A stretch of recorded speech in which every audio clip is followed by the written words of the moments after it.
Hey guys, it's Jen from Dizzy Quilter. I am here today to make a pillowcase with you. I just did this for the AccuQuilt blog.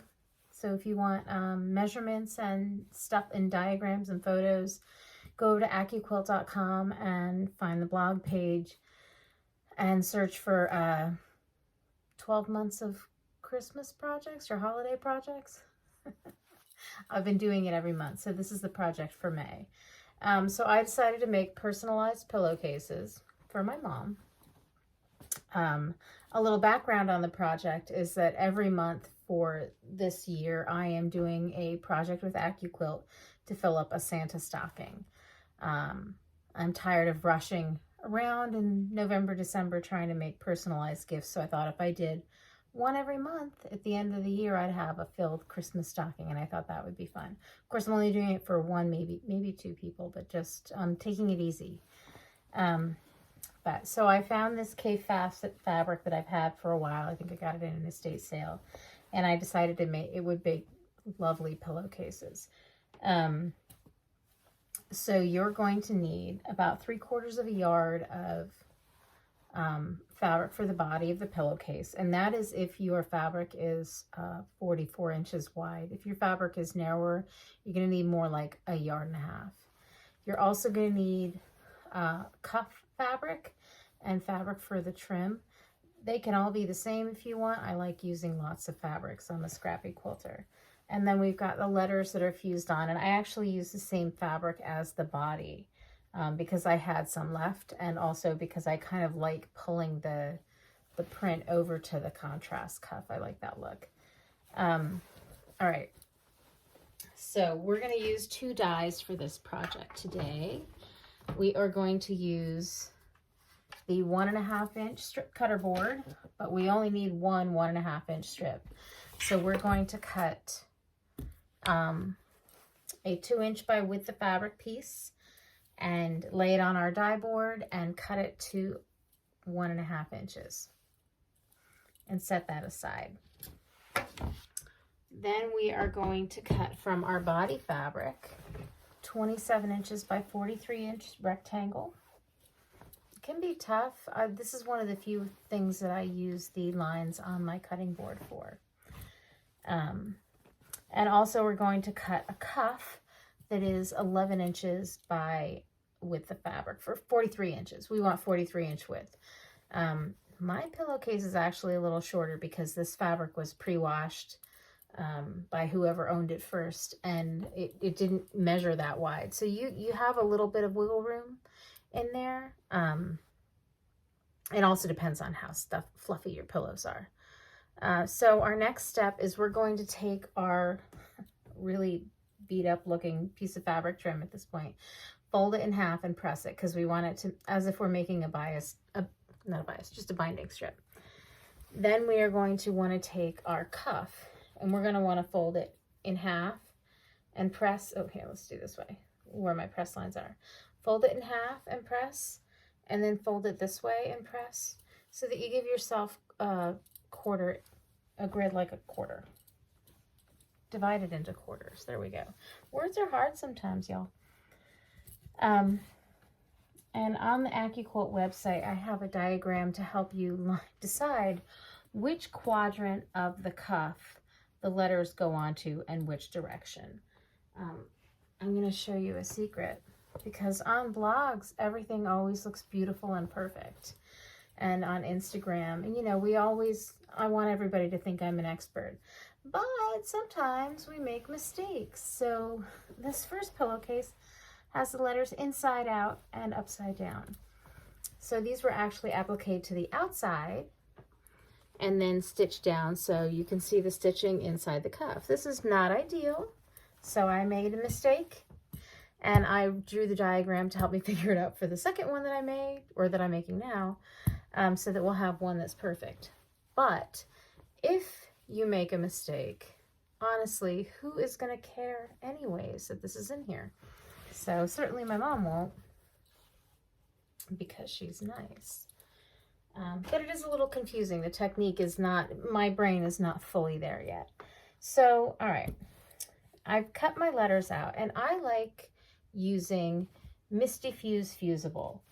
I've just started using it recently. I've had it in my studio for years laying around. And this is a new package. And if you haven't heard of Misty Fuse, it's a little different. I have a hard time with the paper-backed ones. Sometimes the paper doesn't want to come off, and it makes me crazy. Misty Fuse gets around that by not having any paper. You do have to have a couple of other little things to help you with the process. You can use parchment paper. I have these things that I think the Misty Fuse company sells. They're called goddess sheets. You know, anybody who wants to acknowledge my goddesshood, I'm there for that. But these are silicone sheets. So I put the big one down. I take my strip of fabric for my letters, which is 2.5 inches. You're going to need a 2.5 inch square for every letter. Nancy has 5 letters. I needed 5 2.5 inch squares. So we're going to take our 2.5 inch strip of fabric, put it down, right side down, take a 2.5 inch strip of Misty Fuse, lay it on top, place our goddess sheet on top of that, and then press. Here, and I'll move the camera so that you can see what I'm talking about. I'm not actually going to press it because I already did it with this one, and this one has the fusible. But so you layer your fabric on top of the sheet, your fusible, and then you put the little sheet down, and they teach you to keep it from having sticky on both sides. Make sure this little rounded edge is always down and to the right, and then just press. And it's a really quick press to get it adhered to the fabric, and then you're ready to go, and no paper to peel off. So I'm going to stick this under my iron, which I'm going to turn on for the next step. So then you put that on your die board. You want your fabric squares for your letters to be face up. Face up is important, or right side up here, because you want your letters to be facing in the correct direction when you stitch them down. So I have already done that part, and I have actually already fused them in place. And this is going to give me, this position is going to give me this pillowcase with the cuff and the letters on this side. If I wanted it to be, you know, facing this way with the letters, I would put letters on this side. Or if I was feeling particularly clever, I might do both. But I am actually more lazy than clever. So I'm going to take this to my machine and stitch it down now. All right, I have recently decided that the blanket stitch and the zigzag stitch are super irritating. So I'm just doing a straight stitch inside the letters. And I'm going to start, and I'm just going to stitch around the letter. I'm getting pretty close to the edge, but I'm staying inside. Now, over time, this will fray or ravel a little bit on the edges, and they'll look a little fuzzy, and I am fine with that. I have no problem with the pillowcases looking like they've been used. If you are a little bit more perfectionist, or if you are giving it to someone who is a bit more of a perfectionist, you might want to adjust your strategy. But that other stuff is pretty slow for me. One thing I do while I'm coming around, so I've got this long tail here, and I don't clip them. I pull them to the back. I've got a pretty pointy tweezers here. I can do this with a seam ripper too, and I just grab the front thread and pull it through the back. It keeps everything tidy and less likely to come unstitched.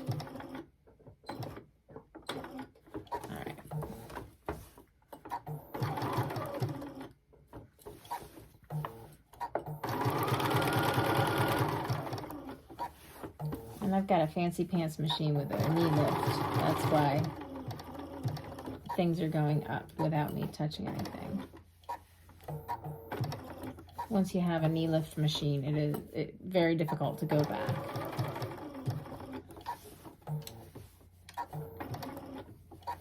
All right. And I'm going to overlap my stitches a little bit and back stitch, cut my thread, and then there's my first letter, nicely stitched down. And I'm just going to take care of the rest of these now.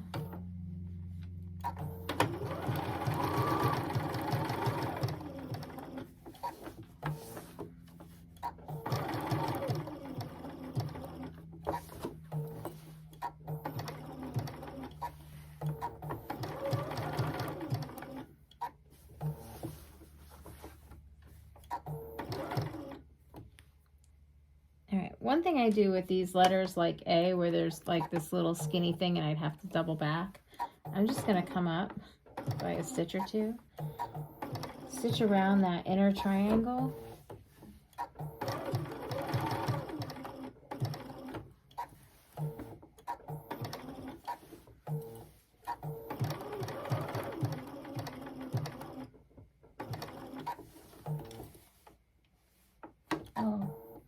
my goodness, I ran out of bobbin thread. All right, bobbin is reloaded. I'm gonna keep going. Some days it feels like the machine is just trying my patience. All right. So when I get back to over here, I'm gonna just, and there's like, you know, a little X in the stitches there. I don't think it's going to be noticeable, especially since the letter is on a pretty busy print. But again, it really just depends on your level of perfectionism. My requirements for perfectionism have been going down.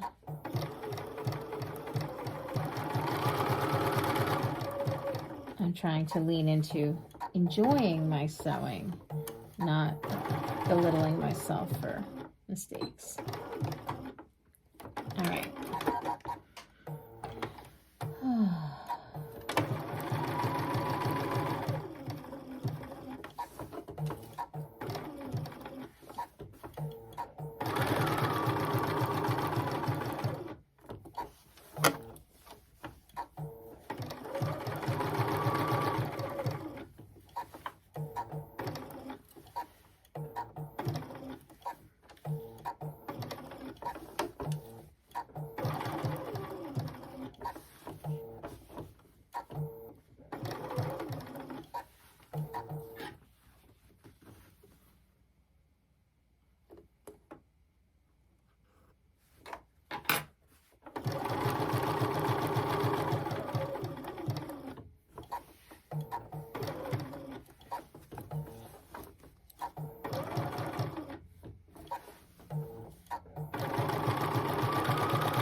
all stitched.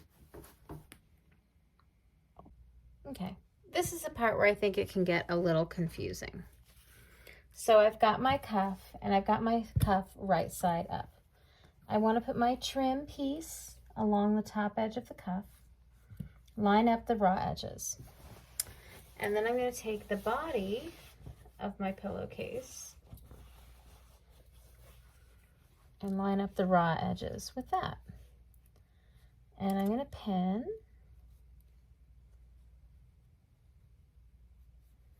and keep everybody really well lined up. And there's a lot of loose threads hanging around here, but I'll go back afterwards and trim. Okay. I want to make sure you guys can see what I'm doing.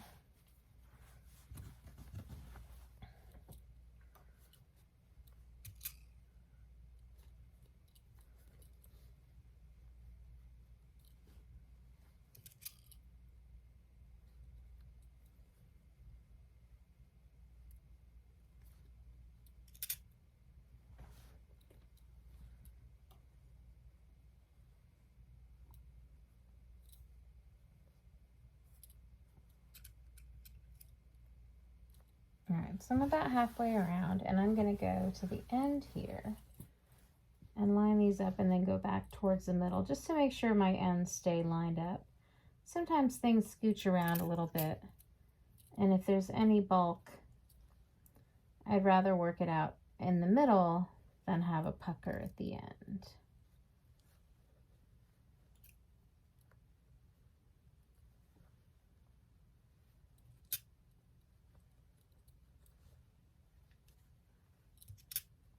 All right. Okay, so now for the magic. This part, when I read the directions for this, it did not make sense. So we're gonna fold up the middle of our quilt, the body of our pillowcase, and roll it up. And just, you want to be within a few inches of the edge. Then we're gonna bring this raw edge up, line up our middle here.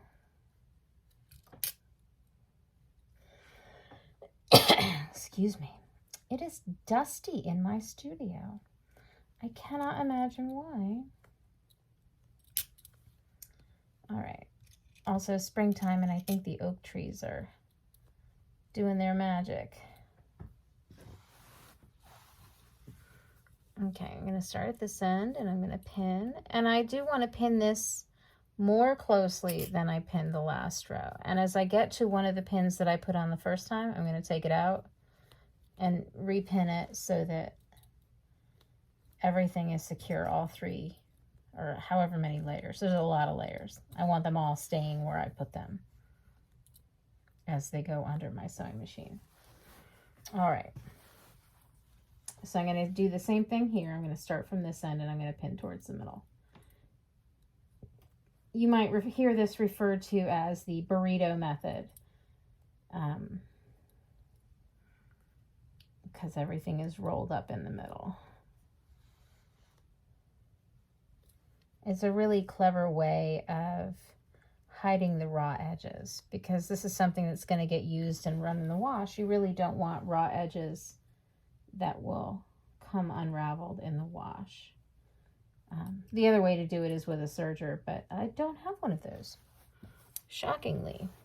All right, so we're going to take this over to the sewing machine, and we're just going to stitch 1/4 of an inch the whole way across. All right, you can see I've got that stitched. I've stitched the whole little burrito up, and now comes for the part that is just magic. We're going to pull out the body of the pillowcase from the inside, and it feels like it won't work, but it does. It just pulls right out. I don't know who comes up with these ideas, but there are some brilliant people making stuff, and I love that they just put that information out there for all of us. So this is the pillowcase, and you see there's a lot of threads that are loose. I will try not to control myself and not pull all of them out. What I want to do now is I'm going to press. And I just want to get everything nice and flat. I love pressing. I love flat seams. And I'm going to press right out to the cuff. All right, and I'm going to flip it over and do the same on the back. Make sure there's not any excess fabric like folded under over here, which there is. So just running it over.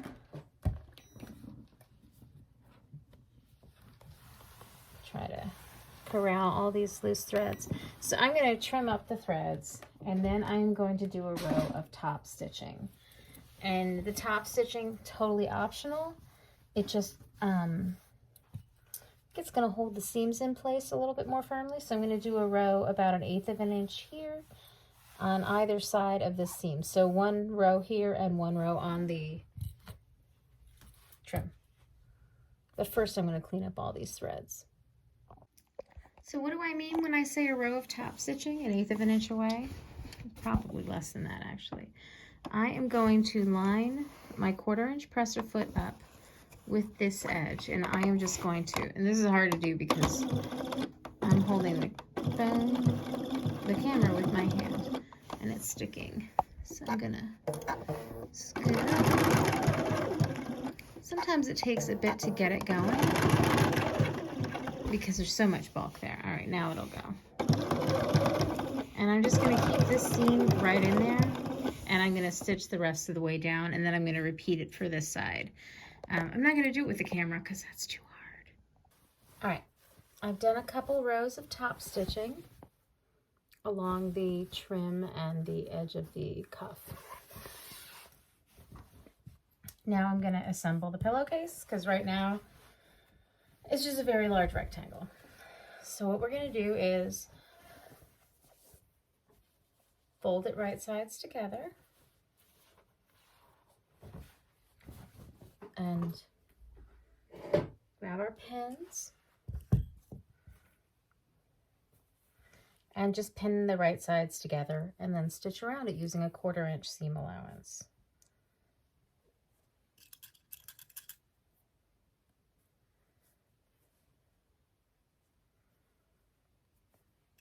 All right, so I'm going to show you this because you know how to pin things together, I hope. So we're just going to pin the whole thing together like this so that the wrong sides are showing, right sides are inside. All right, I'm at my machine and I'm going to start sewing these with a 1/4 inch seam allowance.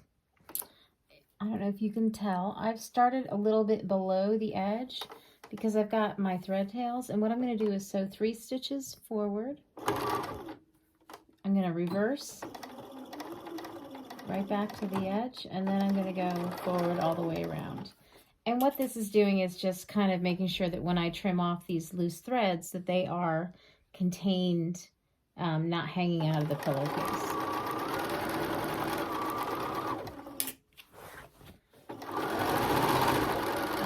When we get here, there's a bit of bulk, so I'm just going to hold on to the back and make sure that nothing hangs up and guide it under my needle. I'm going to occasionally double check to make sure everything's staying lined up. And I'm going to go all the way around.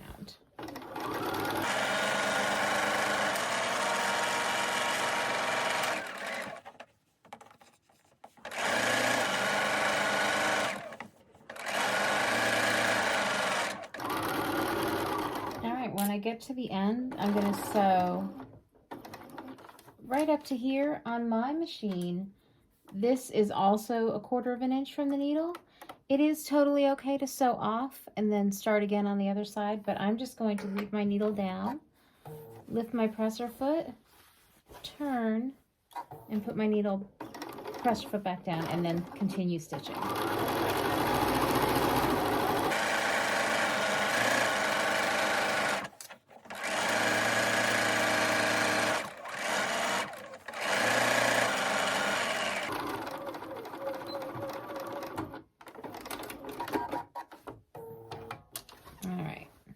Now I'm going to zigzag around it. I don't have a serger, so I'm going to finish my edge with a zigzag. And to do that, I need to change my presser foot. And then I need to confess to my Bernina that I changed my presser foot, or else it will not sew a zigzag for me because it thinks I'm going to hit my foot. Oh. I'm going to continue to press buttons on my Bernina until I hit the right ones. And I'm going to make this a nice wide zigzag. All right, and I'm going to kind of grab these loose threads and try to catch them in the zigzag too, just for fun. And I'm going to do the same thing I did before. Is I'm going to start a little bit forward, and then I'm going to reverse back to the edge, and then I go forward again. And I'm trying to keep my zigzag within the line of stitches and then coming off the edge.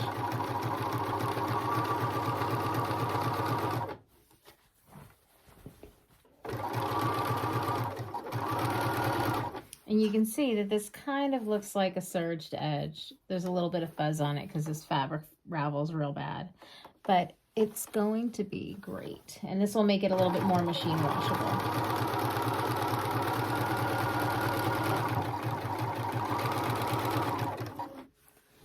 One thing that my machine does, and I don't know if this is on purpose or a tension issue, it kind of turns under the edge as I'm zigzagging, which is kind of neat. It's almost like it's making a rolled hem on its own. And I'm fine with that.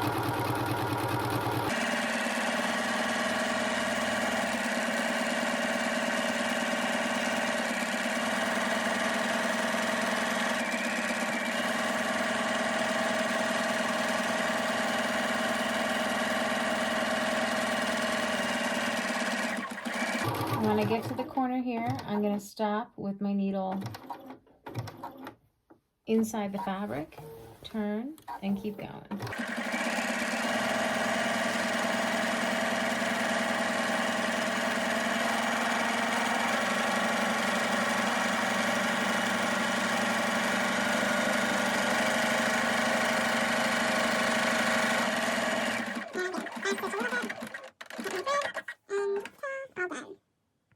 Okay, so I've got my pillowcase with the finished edges, which are, they do look kind of like they were sergered. I don't know. It's kind of hard to get the camera to focus on it. They look pretty good.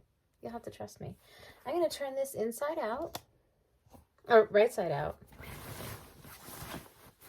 I'm just going to grab the corner, pull it in, grab the other corner, and there we go. We have a lovely pillowcase that is personalized, and I've got a couple of stray threads here and there, so you know I'll go through and clean those up later. All right, but I am going to give it a quick press and then put it in my stack of Christmas gifts.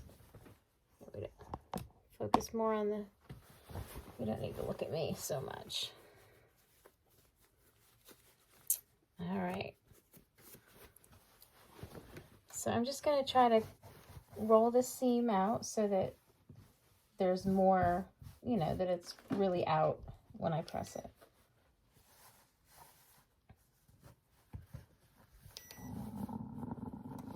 Give it, I use steam. I love steam when I press.